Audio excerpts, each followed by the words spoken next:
এটা বাচ্চাতে এই তিনিটা বেমাৰ একেলগে থকা সমগ্ৰ বিশ্বতে এইটো প্ৰথম কেছ হয়। তো শিশুৰ কোনো আশাই নাছিল, অলমষ্ট এনেকুৱা এটা অৱস্থাত আমাৰ ওচৰত আহি পাইছিল। কাৰণ কি শিশুটো যেতিয়া আছিলে মূৰটো সৰু আছিলে, শিশুটো উশাহ নিশাহ লোৱা যোনডাল নলী আছিলে তাৰ পৰা মানে বাৰে বাৰে চাউণ্ড হৈ আছিলে। শিশুটোৰ কিডনী দুটাও একেলগে লগ খাই আছে। শিশু দুটা কিডনী দুটা মানে বেলেগে বেলেগে নাই, আমাৰ শৰীৰত ইউজুৱেলি বেলেগে বেলেগে থাকে। চ' দুটা একেলগে একগোট হৈ পিনে মাজ ভাগত গৈ পিনে আছে, আমাৰ শৰীৰৰ মাজ ভাগত এজেগাত গৈ পিনে থুপ খাই আছে। সেইখিনি সময়ত লক্ষণটো অকল নিউমনিয়াৰে আছিলে। বাকী যোনবিলাক লক্ষণ হ'ব সেইবিলাক অকণমান ডাঙৰ হ'লে দেখা দিব। যেতিয়া বাচ্চাটো ধৰক প্ৰাপ্তবয়স্ক হ'ব, যেতিয়া আপোনাৰ আগতে আৰু বংশবৰ্ধন কৰিবলৈ যেতিয়া তেওঁলোকে ষ্টাৰ্ট কৰিব, তেতিয়া দেখিব যে বংশবৰ্ধন ইজিলি নহ'ব। নুনান চিনড্ৰম যোনটো আছে তাৰ কাৰণে বাচ্চাটো চাপৰ হৈ থাকে, লাইফ টাইমৰ কাৰণে বাচ্চাটো হৈ চাপৰ হৈ থাকিব, নহ'লে ডিঙিটো চুটি হৈ থাকিব। এটি দেৱশিশু, আৰু এই দেৱশিশুটোৰ এটা খুব দুৰাৰোগ্য ৰোগ হৈছিল, যিটো ৰোগৰ কোনো চিকিৎসা নাছিল। এক প্ৰকাৰ ক'বলৈ গ'লে সেই চিকিৎসা সম্ভৱ কৰি তুলিলে অসমৰে এখন চিকিৎসালয়, হেল্থ চিটি চিকিৎসালয়। আৰু হেল্থ চিটিৰ এজন বিশেষজ্ঞ ডাক্তৰ য়াছিন আলীয়ে অসম্ভৱকো আচলতে সম্ভৱ কৰি তুলিবলৈ সক্ষম হ'ল। আচলতে কেনেকুৱা ধৰণৰ ৰোগ আছিল, কি ধৰণৰ লক্ষণ আছিল, এই সমগ্ৰ কথাখিনি জানিবৰ কাৰণে আমি উপস্থিত হৈছোঁ হেল্থ চিটি চিকিৎসালয়ত। আৰু মোৰ সৈতে বৰ্তমান উপস্থিত আছে ডাক্তৰ য়াছিন আলী। আৰু তেওঁ যিহেতু এটা অসম্ভৱকো সম্ভৱ কৰি তুলিবলৈ সক্ষম হ'ল। পৃথিৱীত নোহোৱা নোপোজা এটা আচলতে বিৰল ৰোগ তেওঁৰ দেহত, দেৱশিশুটোৰ দেহত ধৰা পৰিছিল, আৰু খুব সুন্দৰকৈ তেওঁলোকে নিৰাময় কৰি তুলিবলৈ সক্ষম হ'ল। ডাক্তৰ য়াছিন আলী, আপোনাক প্ৰথমে স্বাগতম জনাইছোঁ। হয়, ধন্যবাদ। আহি আছে শিশুটো ভাল নহয়, বহুত জেগাত দেখালে, ডক্টৰে চালে যে ধৰাও পৰিলে যে অলপমান নিউমনিয়া ডেভেলপ কৰিছে। তো তাৰ ট্ৰিটমেণ্ট দিলে, কিন্তু ট্ৰিটমেণ্টত কোনো কামেই নহ'ল। ট্ৰিটমেণ্টত যেতিয়া কাম নহ'ল তেতিয়া তেওঁলোকে আকৌ নেক্সট ডক্টৰক দেখালে। তো তাতো আকৌ ট্ৰিটমেণ্ট যেতিয়া ষ্টাৰ্ট হ'ল, সেই ট্ৰিটমেণ্ট তাতো ভাল হায়াৰ মানে এণ্টিবায়'টিক্স যোনবিলাক দিব লাগে সেইবিলাক দিছিলে, ভালকেই দিছিলে, তেওঁলোকে ট্ৰিটমেণ্টটো ভালেই কৰিছিলে, কিন্তু শিশুটো ভাল নহ'ল। শিশুটো ভাল নোহোৱাৰ পিছত যেতিয়া আমাৰ ওচৰত আহিছিল, তাৰ 5 দিন মান আগৰ পৰা শিশুটোৱে খোৱা বোৱা চব এৰি দিছিলে, উশাহ নিশাহ লোৱাত একদম কষ্ট হৈছিলে। আমাৰ ওচৰত যেতিয়া আহি পৰিছিল তেতিয়া শিশুটো অলমষ্ট মৃত্যুমুখত পৰা অৱস্থাত আমাৰ ওচৰত আহি পাইছিল। মাক দেউতাকে একেবাৰে আশাই এৰি দিছিল। নহয়, সেইটো শিশুৰ কোনো আশাই নাছিল, অলমষ্ট তেনেকুৱা এটা অৱস্থাত আমাৰ ওচৰত আহি পাইছিল। আৰু আমাৰ ওচৰত অহাৰ আগতে তেওঁলোকে ESI হস্পিটেলৰ সহায় লৈ পিনে আমাৰ ওচৰত আহিছিলে, যাতে পূৰা ট্ৰিটমেণ্টটো আমি ফ্ৰীকৈ কৰি দিব পাৰোঁ। চ' এনেকুৱা শিশুত আমি ট্ৰিটমেণ্টটো কমপ্লিটলি ফ্ৰীকৈ কৰি দিব পাৰোঁ। চ' যেতিয়া আমাৰ ওচৰত আহি পালে আমি দেখিলোঁ সাংঘাতিক কেছ এইটো। চ' লগালগ আমি শিশুটোক বচাবৰ কাৰণে, প্ৰথমতে শিশুটোক বচাবৰ কাৰণে যিখিনি যাৱতীয় কৰিব লগা আছিলে, ভেণ্টিলেটৰ লগোৱা মেলা যি কৰিব লগা আছিলে আমি গোটেইখিনি কৰিলোঁ শিশুটোক। তাৰপিছত যেনেকৈ শিশুটো একদম ডিহাইড্ৰেটেড অৱস্থাত আছিলে, একদম খানা একোৱেই খোৱা নাছিলে, শুকাই খিনাই অৱস্থা টাইট হৈ আহিছিলে। তাৰপিছতে সেই ইনিচিয়েল ট্ৰিটমেণ্টখিনিত যেতিয়া দেখিলোঁ যে শিশুটো বাচিলে, কিন্তু নিউমনিয়াটো ভাল নহ'ল। নিউমনিয়াটো যেতিয়া ভাল নহ'ল তেতিয়া আমি চিন্তা কৰিব লগা অৱস্থা এটা আহি পৰিলে যে নিউমনিয়া এটা কিয়নো ভাল নহ'ল। চ' সেই যেতিয়া আমাৰ ওচৰত আহিছিলে তেতিয়া শিশুটো 1 মাহ 20 দিন আছিলে। চ' তাৰপিছতে আমি ষ্টাৰ্ট কৰিলোঁ আমাৰ নতুনকৈ আকৌ চিন্তা চৰ্চা ষ্টাৰ্ট কৰিলোঁ। নতুনকৈ চিন্তা চৰ্চা ষ্টাৰ্ট কৰি আমি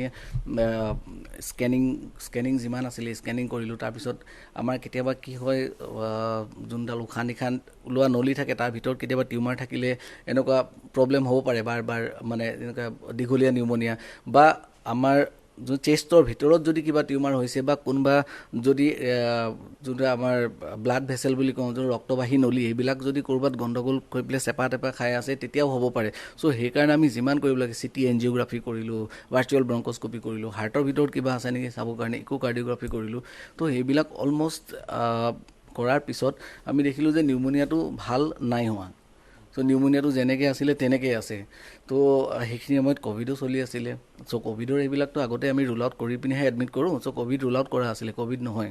তাৰপিছতে চিন্তা কৰিলোঁ যে নহয়, এইটো কথা গণ্ডগোল আছে। তো CT স্কেনবিলাক আমি ভালকৈ তন্নকৈ গোটেই CT স্কেনবিলাক ভালকৈ আকৌ পৰীক্ষা কৰিলোঁ। তাৰপিছত আমি ভাবিলোঁ যে নহয়, এইটো সাধাৰণ ধৰণৰ নিউমনিয়া নহয়, এইটো অকণ বেলেগ ধৰণৰ নিউমনিয়া হয়। চ' সেইটো হিচাপে যেতিয়া আমি ট্ৰিটমেণ্ট ষ্টাৰ্ট কৰিলোঁ অসাধাৰণ নিউমনিয়া হিচাপে, চ' লাহে লাহে শিশুটো আৰোগ্য হ'বলৈ ষ্টাৰ্ট কৰিলে। 2 দিন পিছৰ পৰা শিশুটো খাবলৈ ষ্টাৰ্ট কৰিলে। 5 দিন মানত শিশুটোৱে ভালকৈ উশাহ নিশাহবিলাক ভাল হৈ আহিলে। চ' আল্টিমেটলি এৰাউণ্ড 10 days মানৰ পিছত আমি শিশুটো একদম কমপ্লিটলি আৰোগ্য হ'বলৈ ধৰিলে। তাৰপিছত যেতিয়া আমাৰ শিশুটো ডিছচাৰ্জ দিম বুলি ভাবিলোঁ, তাৰপিছত বহুত কথাৰ চিন্তা থাকি গ'ল, বহুত প্ৰশ্ন থাকি গ'ল আমাৰ মাজত, যে শিশুটোৰ ইমান এটা ভাল এটা সুস্থ সবল শিশু জন্মতে একদম সুস্থ সবল আছিলে চ' তাৰপিছতো মাকে অকল গাখীৰ খুৱাই আছে বেলেগ বাহিৰৰ পৰা একো দিয়া নাই চ' গতিকে শিশুটোৰ ইনফেকশ্যন হোৱাৰ কোনো পধ্যেই ইনফেকশ্যন হোৱাৰ কোনো চান্স নাছিলে তথাপিও শিশুটোৰ নিউমনিয়া হ'ল কিন্তু হ'ল যদিও আকৌ ট্ৰিটমেণ্টটো ইমান কিয় প্ৰলং হ'ল ইমান দীঘলীয়া হ'ব নালাগিছিল নহয় ইউজুৱেলি নহয় চ' সেইকাৰণে আমি ভাবিলোঁ নহয় বেলেগ কিবা এটা আছে তো সেই হিচাপে যেতিয়া আমি চিন্তা চৰ্চা কৰিলোঁ তেতিয়া আমাৰ আল্টিমেটলি এটা মানে সিদ্ধান্তত উপনীত হ'লোঁ যে নহয় এইটো জেনেটিক এনালাইচিছ কৰিলে কিজানি আমি আৰু বিৰল কিবা এটা হৈ আছে নেকি ৰোগ ভিতৰত সেইটো ধৰা পৰিব চ' আল্টিমেটলি সেইটো যেতিয়া কৰি পিনে আমি তেওঁলোকক ছুটি কৰি যাব দিলোঁ যেতিয়া আপোনাৰ এইটো আহিলে জেনেটিক টেষ্টৰ ৰিপৰ্টটো ইউজুৱেলি বেংগলোৰৰ পৰা আহে চ' বেংগলোৰলৈ আমি পঠাই দিলোঁ বেংগলোৰৰ পৰা ৰিপৰ্টটো এমাহ লাগে এমাহৰ পিছত আহিলে তেতিয়াহে মানে আচল বস্তুকেইটা ধৰা পৰিলে যোনটো আপোনাৰ শিশুৰ যোনটো আপোনাৰ উশাহ নিশাহজনিত প্ৰব্লেম আছিলে তাৰ লগত সামঞ্জস্য ৰাখি যোনটো আমাৰ এটা ডায়েগনচিছ প্ৰথমতে যোনটো প্ৰাইমেৰী চিলিয়াৰী ডিছকাইনেচিয়া বুলি কওঁ চ' সেইটো এটা ধৰা পৰিলে ছেকেণ্ড যোনটো ধৰা পৰিলে সেইটো হ'ল নুনান চিনড্ৰমটো আমি ভাবা নাছিলোঁ ধৰা পৰিব বুলি যেতিয়া ধৰা পৰিলে তেতিয়া আমি আকৌ কেছটোলৈ যেতিয়া গ'লোঁ তেতিয়া আমি গম পালোঁ যে হয় নুনান চিনড্ৰমৰ উপস্থিতিৰো কেইটামান বস্তু তাত আছিলে যেনেকৈ শিশুটোৰ যেতিয়া আছিলে মূৰটো সৰু আছিলে শিশুটো উশাহ নিশাহ লোৱা যোনডাল নলী আছিলে তাৰ পৰা মানে বাৰে বাৰে চাউণ্ড হৈ আছিলে সেই নুনান চিনড্ৰমত এনেকুৱা হ'ব পাৰে চ' তাৰপিছত আমাৰ চিটি স্কেনবিলাক যেতিয়া আমি পুংখানুপুংখভাৱে আমি যেতিয়া চাই আছিলোঁ মোক ডক্টৰ ৰবীন শইকীয়া ৰেডিঅ'লজি বিভাগৰ তেওঁ বহুত সহায় কৰিলে সেই ক্ষেত্ৰত চ' তাত আমি দেখা পালোঁ যে নহয় শিশুটোৰ কিডনী দুটাও একেলগে লগ খাই আছে শিশু দুটা কিডনী দুটা মানে বেলেগে নাই আমাৰ শৰীৰত ইউজুৱেলি বেলেগে থাকে চ' দুটা একেলগে একগোট হৈ পিনে মাজভাগত গৈ পিনে আছে আমাৰ শৰীৰৰ মাজভাগত এজেগাত গৈ পিনে থুপ খাই আছে চ' সেইটো এটা এবনৰ্মেলিটি তিনিটা এবনৰ্মেলিটি একেলগে থকা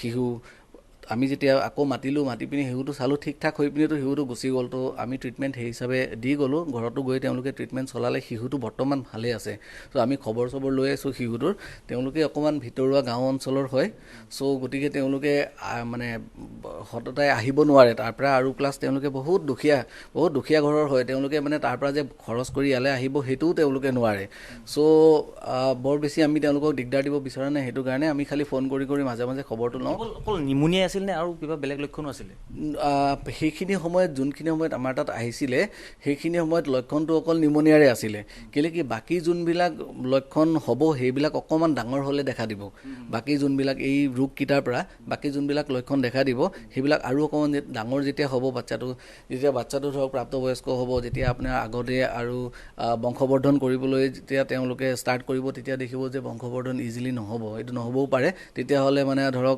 ইউজুৱেলি এই প্ৰাইমেৰী চিলিয়াৰী ডিছকাইনেচিয়াত নহয় মানে সেইটো কাৰণে আমি IVF কৰিব লগা হয় তাৰ কাৰণে টেষ্ট টিউব বেবী যোনটো কওঁ তো টেষ্ট টিউব বেবী কৰিব লগা হয় নুনান চিনড্ৰম যোনটো আছে তাৰ কাৰণে বাচ্চাটো চাপৰ হৈ থাকে তো লাইফ টাইমৰ কাৰণে বাচ্চাটো চাপৰ হৈ থাকিব নহ'লে ডিঙিটো চুটি হৈ থাকিব আৰু আপোনাৰ মূৰটো অকণমান সৰু হৈ থাকিব আৰু মেণ্টেলি অকণমান ৰিটাৰ্ডেড হ'ব পাৰে আৰু যদি মই এটা কথা সুধোঁ আপোনাক যিটো শিশু আপোনালোকে অস্ত্ৰোপচাৰ কিবা প্ৰয়োজন আছিল নেকি নহয় এই শিশুটোৰ অস্ত্ৰোপচাৰৰ কোনো প্ৰয়োজন নাছিলে কোনো অস্ত্ৰোপচাৰ কৰা হোৱা নাই চ' শিশুটো বেছিকেলি ভেণ্টিলেটৰতহে আছিলে ভেণ্টিলেটৰৰ পৰা ওলাই পিনে বাকী আমি ষ্টেপ ডাউন কৰোঁ যোনটোক আমি CPAP মেচিন কওঁ তাত লাগিলে তাৰ পৰা আকৌ আল্টিমেটলি অক্সিজেনত আহিলে অক্সিজেনৰ পৰা আল্টিমেটলি শিশুটো নৰ্মেল আমাৰ বাতাবৰণত যেনেকৈ ধুনীয়াকৈ উশাহ নিশাহ ল'ব ষ্টাৰ্ট কৰিলে চ' তাৰ মানে যিখিনি ট্ৰিটমেণ্ট লাগিছিল সেইখিনিও বহুত বেলেগ ধৰণৰ ট্ৰিটমেণ্ট নৰ্মেল এণ্টিবায়'টিক্স নহয় মানে কোনো বেলেগ ধৰণৰ এণ্টিবায়'টিক লাগিলে বেলেগ ধৰণৰ শিশুটো খানা পিনাও খোৱা নাছিলে চ' তাৰ কাৰণে আমি পাৰেণ্টেল নিউট্ৰিশ্যন বুলি কয় যোনবিলাক আমি ধমনী আমাৰ যোনবিলাক ৰক্তবাহী নলী আছে সেইফালেদি আমি খোৱা বোৱাবিলাক আমি সেইফালেদি ভৰাই আছিলোঁ তাৰ কাৰণে বেলেগ ধৰণৰ চলিউশ্যন বনাব লাগে সেইবিলাক মিক্স কৰি ভৰাই দিছিলোঁ আৰু চেষ্ট ফিজিঅ'থেৰাপি আছিলে চেষ্ট ফিজিঅ'থেৰাপি লাগিছিলে যাতে যোনখিনি আপোনাৰ ইনফেকশ্যনখিনি সোমাইছে সেইখিনি যাতে ওলাব পাৰে তাক আকৌ কোমলাবৰ কাৰণে মানে বেলেগ দৰৱ পায় সেইবিলাকো আমি দিছিলোঁ চ' বহুত কষ্টৰ মূৰত বাচ্চাটো মানে ওলাই আহিলে আল্টিমেটলি সুস্থ সবল হৈ পিনে ঘৰলৈ গৈছে চ' আল্টিমেটলি বাচ্চাটো চাওক যদি আমি মাজে ট্ৰিটমেণ্ট কৰি থাকিব লগা হ'ব কিন্তু ট্ৰিটমেণ্ট যদি আমি কৰি থাকোঁ এই বাচ্চাটো এটা নৰ্মেল এটা জীৱন যাপন কৰিবলৈ সক্ষম হ'ব আগলৈকেও এনেকুৱা ধৰণৰ ঘটনা আগতে দেখিছে নেকি আপুনি চ' এইটো হ'ল প্ৰথম এনেকুৱা ধৰণৰ ঘটনা যোনটোত এনেকুৱা 3টা বিৰল বেমাৰ একেলগে আছে আপুনি সেই 3টা বেলেগে পাব পাৰে এটাকে আপুনি পাব পাৰে কিন্তু এটা বাচ্চাতে এই 3টা বেমাৰ একেলগে থকা এইটো বিশ্বতে সমগ্ৰ বিশ্বতে এইটো প্ৰথম কেছ হয় এইটো মই শতাধিক মেডিকেল লিটাৰেচাৰ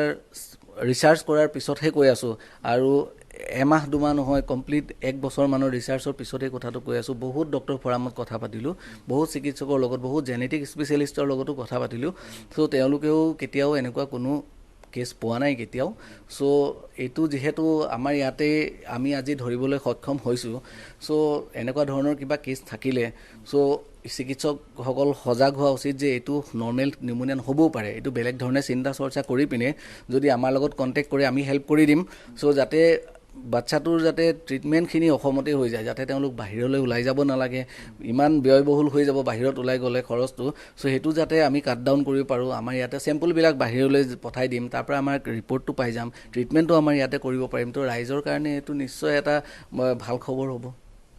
এনেকুৱা ধৰণৰ যিটো ঘটনা আপুনি প্ৰথমবাৰলৈ দেখিলে, বা এতিয়া যিসকল হয়তো এনেকুৱা ধৰণৰ ঘটনা নহওক কাৰো, আমি সেইটোৱে চিন্তা কৰিম, কিন্তু যদি এনেকুৱা ধৰণৰ ঘটনা যদি আকৌ হ'বলগীয়া হয় তেতিয়া ৰাইজে কেনেকুৱা ধৰণৰ নহয়। চাওক, যেতিয়া আপোনাৰ যিকোনো মানুহে যেতিয়া এটা শিশুৰ এনেকুৱা অৱস্থা হয় যাতে বাৰে বাৰে কাহি আছে, উশাহ ল'বলৈ দিগদাৰ হৈছে, ডেফিনেটলি চিকিৎসকৰ ওচৰত যাবই তেওঁলোকে।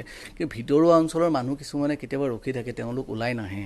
চ' তাৰ কাৰণে মোৰ তেওঁলোকলৈ চবলৈ অনুৰোধ, আমাৰ অসমবাসী সমগ্ৰ ৰাইজলৈ অনুৰোধ যে আপোনালোকে এনেকুৱা কিবা কিবি দেখিলে ৰৈ নাথাকিব, চিকিৎসকৰ ওচৰলৈ যাওক, চিকিৎসকৰ পৰা আপোনালোকে পৰামৰ্শ লওক। সেই চিকিৎসকে আপোনাৰ যেতিয়া দেখিব যে বস্তুটো নহৈছে, তেওঁ আপোনাক এনেও ৰেফাৰ কৰি দিব আগলৈ যে আপোনালোকে আৰু অকণমান ভাল ইনষ্টিটিউটত যাওক, অকণমান ভাল জেগাত যাওক, যাতে বস্তুটো আৰু অকণমান কিবাকৈ যদি আৰু অকণমান বহলাই পিনে চাব পৰা যায়, আৰু অকণ ভালকৈ তন্নকৈ চাব পৰা যায়। চ' সেইটো ফেচিলিটি আজিকালি গঢ় লৈ উঠিছে। চ' আজিকালি ইমান এই বিৰল বস্তুবোৰো অসমতেই আপোনাৰ ডায়েগনচিছ কৰি ট্ৰিটমেণ্ট কৰিব পৰা সম্ভৱপৰ হৈ উঠিছে। চ' মোৰ সেইটোৱে অনুৰোধ যে চবেই যাতে এই বস্তুটোত আগুৱাই যায়, ৰাইজেও আগুৱাই যায়, আৰু যিসকল চিকিৎসক আছে তেওঁলোকেও যদি চিন্তা চৰ্চাটো অকণমান বেলেগ ধৰণে কৰে, যে আজিকালি ফেচিলিটিজবিলাক চব এভেইলেবল হৈ গৈছে, চ' ফেচিলিটিবিলাক ইউজ কৰি পিনে আমি এনেকুৱা ধৰণৰ ডায়েগনচিছ বনাবলৈ নিশ্চয় সক্ষম হ'ম। যিটো শিশুক আপোনালোকে ট্ৰিটমেণ্ট কৰি সুন্দৰকৈ নিৰাময় তুলিলে, সেইগৰাকী শিশু এতিয়া ডাঙৰ হ'লে কিবা সমস্যা হ'ব নেকি? হয়, ডেফিনেটলি। সেই শিশুটো ডাঙৰ হ'লে মই কৈ আছিলোঁ, সেই শিশুটো ডাঙৰ হ'লে আপোনাৰ মেণ্টেলি যদি অলপমান ৰিটাৰ্ডেড থাকিব পাৰে, ঠিক আছে, তেওঁৰ ডিঙিটো চুটি থাকিব পাৰে, বাচ্চাটো অকণমান চুটি চাপৰ হৈ থাকিব পাৰে। বাচ্চাটো যেতিয়া নিউম'নিয়া হ'ব, মানে বাৰে বাৰে ইনফেকশ্যনৰ কাৰণে প্ৰ'ন, মানে এই বাচ্চাটো বাৰে বাৰে নিউম'নিয়া হোৱাৰ চান্স থাকে, এই বাচ্চাটো বংশবৃদ্ধি কৰাত প্ৰব্লেম থাকে। চ' সেইবিলাক যেতিয়া যি হ'ব সেই হিচাপে ট্ৰিটমেণ্ট কৰি থকা হ'ব, আৰু ট্ৰিটমেণ্ট কৰিলে নিৰাময় হ'ব, তেনেকৈ চলি থাকিব লাগিব। আৰু বাচ্চাটো এটা স্বাভাৱিক জীৱন যাপন এটা পাবলৈ সক্ষম হ'ব আল্টিমেটলি। এই আছিল ডাক্তৰ য়াছিন আলী, আৰু ইতিমধ্যে তেওঁ কৈছেই যে পৃথিৱীত আচলতে নোহোৱা ধৰণৰ এটা ঘটনা তেওঁলোকে দেখিলে, তেওঁলোকে দেখাৰ পিছত তেওঁ সুন্দৰকৈ নিৰাময় কৰি তুলিবলৈ সক্ষম হ'ল। আৰু তেওঁলোকে অনুৰোধ জনাইছে যে এনেকুৱা ঘটনা যদি কেনেবাকৈ দেখে আপোনালোকে, কিন্তু ৰৈ নাথাকিব, লাগিলে যিমান দূৰতে নাথাকক আপোনালোকে চিকিৎসকৰ নিশ্চয় পৰামৰ্শ ল'ব।